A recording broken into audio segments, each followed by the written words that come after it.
थिस्सलुनीकियों के नाम पौलुस प्रेरित की दूसरी पत्री, पहला अध्याय। पौलुस और सिलवानुस और तीमुथियुस की ओर से थिस्सलुनीकियों की कलीसिया के नाम जो हमारे पिता परमेश्वर और प्रभु यीशु मसीह में है। हमारे पिता परमेश्वर और प्रभु यीशु मसीह से तुम्हें अनुग्रह और शांति मिलती रहे। हे भाइयों, तुम्हारे विषय में हमें हर समय परमेश्वर का धन्यवाद करना चाहिए और यह उचित भी है, इसलिए कि तुम्हारा विश्वास बहुत बढ़ता जाता है और तुम सबका प्रेम आपस में बहुत ही होता जाता है, यहाँ तक कि आप परमेश्वर की कलीसिया में तुम्हारे विषय में घमंड करते हैं कि जितने उपद्रव और क्लेश तुम सहते हो, उन सब में तुम्हारा धीरज और विश्वास प्रकट होता है। यह परमेश्वर के सच्चे न्याय का स्पष्ट प्रमाण है कि तुम परमेश्वर के राज्य के योग्य ठहरो, जिसके लिए तुम दुख भी उठाते हो, क्योंकि परमेश्वर के निकट यह न्याय है कि जो तुम्हें क्लेश देते हैं उन्हें बदले में क्लेश दे, और तुम्हें जो क्लेश पाते हो हमारे साथ चैन दे। उस समय जबकि प्रभु यीशु अपनी सामर्थी दूतों के साथ धधकती हुई आग में स्वर्ग से प्रकट होगा, और जो परमेश्वर को नहीं पहचानते और हमारे प्रभु यीशु के सुसमाचार को नहीं मानते, उनसे पलटा लेगा। वे प्रभु के सामने से और उसकी शक्ति के तेज से दूर होकर अनंत विनाश का दंड पाएंगे। यह उस दिन होगा जब वह अपने पवित्र लोगों में महिमा पाने और सब विश्वास करने वालों में आश्चर्य का कारण होने को आएगा, क्योंकि तुमने हमारी गवाही की प्रतीति की। इसीलिए हम सदा तुम्हारे निमित्त प्रार्थना भी करते हैं कि हमारा परमेश्वर तुम्हें इस बुलाहट के योग्य समझे और भलाई की हर एक इच्छा और विश्वास के हर एक काम को सामर्थ्य सहित पूरा करे, कि हमारे परमेश्वर और प्रभु यीशु मसीह के अनुग्रह के अनुसार हमारे प्रभु यीशु का नाम तुम में महिमा पाए और तुम उसमें। थिस्सलुनीकियों के नाम पौलुस प्रेरित की दूसरी पत्री, दूसरा अध्याय। हे भाइयों, हम अपने प्रभु यीशु मसीह के आने और उसके पास अपने इकट्ठे होने के विषय में तुमसे विनती करते हैं कि किसी आत्मा या वचन या पत्री के द्वारा, जो कि मानो हमारी ओर से हो, यह समझकर कि प्रभु का दिन आ पहुंचा है, तुम्हारा मन अचानक अस्थिर न हो जाए और न तुम घबराओ।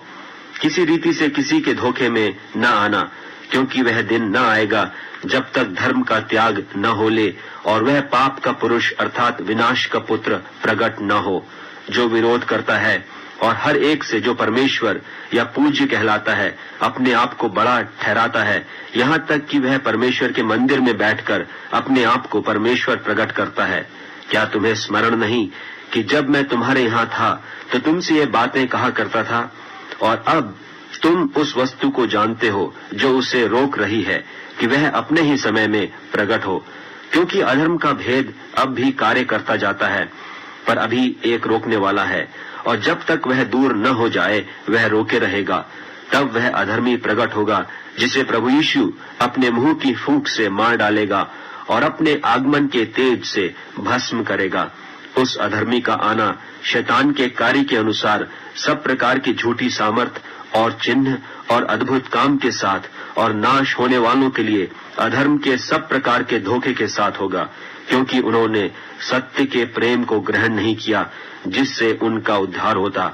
और इसी कारण परमेश्वर उनमें एक भटका देने वाली सामर्थ को भेजेगा, ताकि वे झूठ की प्रतीति करें, और जितने लोग सत्य की प्रतीति नहीं करते वरन अधर्म से प्रसन्न होते हैं, सब दंड पाएं। पर हे भाइयों और प्रभु के प्रिय लोगों, चाहिए कि हम तुम्हारे विषय में सदा परमेश्वर का धन्यवाद करते रहें कि परमेश्वर ने आदि से तुम्हें चुन लिया कि आत्मा के द्वारा पवित्र बनकर और सत्य की प्रतीति करके उद्धार पाओ, जिसके लिए उसने तुम्हें हमारे सुसमाचार के द्वारा बुलाया कि तुम हमारे प्रभु यीशु मसीह की महिमा को प्राप्त करो। इसलिए हे भाइयों, स्थिर रहो, और जो बातें तुमने क्या वचन क्या पत्री के द्वारा हमसे सीखी हैं उन्हें थामे रहो। हमारा प्रभु यीशु मसीह आप ही और हमारा पिता परमेश्वर, जिसने हमसे प्रेम रखा और अनुग्रह से अनंत शांति और उत्तम आशा दी है, तुम्हारे मनों में शांति दे और तुम्हें हर एक अच्छे काम और वचन में दृढ़ करे। थिस्सलुनीकियों के नाम पौलुस प्रेरित की दूसरी पत्री, तीसरा अध्याय। निदान हे भाइयों, हमारे लिए प्रार्थना किया करो कि प्रभु का वचन ऐसा शीघ्र फैले और महिमा पाए जैसा तुम में हुआ, और हम टेढ़े और दुष्ट मनुष्यों से बचे रहें, क्योंकि हर एक में विश्वास नहीं, परंतु प्रभु सच्चा है, वह तुम्हें दृढ़ता से स्थिर करेगा और उस दुष्ट से सुरक्षित रखेगा। और हमें प्रभु में तुम्हारे ऊपर भरोसा है कि जो जो आज्ञा हम तुम्हें देते हैं उन्हें तुम मानते हो और मानते भी रहोगे। परमेश्वर के प्रेम और मसीह के धीरज की ओर प्रभु तुम्हारे मन की अगुवाई करे।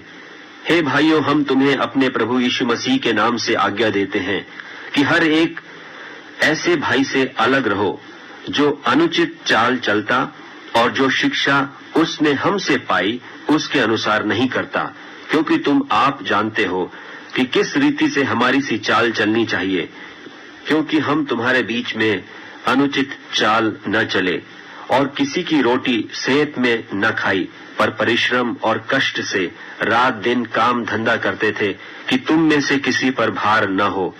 यह नहीं कि हमें अधिकार नहीं, पर इसलिए कि अपने आप को तुम्हारे लिए आदर्श ठहराएं कि तुम हमारी सी चाल चलो। और जब हम तुम्हारे यहाँ थे तब भी यह आज्ञा तुम्हें देते थे कि यदि कोई काम करना न चाहे तो खाने भी न पाए। हम सुनते हैं कि कितने लोग तुम्हारे बीच में अनुचित चाल चलते हैं और कुछ काम नहीं करते, पर औरों के काम में हाथ डाला करते हैं। ऐसों को हम प्रभु यीशु मसीह में आज्ञा देते और समझाते हैं कि चुपचाप काम करके अपनी ही रोटी खाया करें। और तुम हे भाइयों, भलाई करने में हियाव न छोड़ो। यदि कोई हमारी इस पत्री की बात को न माने तो उस पर दृष्टि रखो और उसकी संगति न करो जिससे वह लज्जित हो, तो भी उसे बैरी मत समझो, पर भाई जानकर चिताओ। अब प्रभु जो शांति का सोता है, आप ही तुम्हें सदा और हर प्रकार से शांति दे। प्रभु तुम सबके साथ रहे। मैं पौलुस अपने हाथ से नमस्कार लिखता हूँ।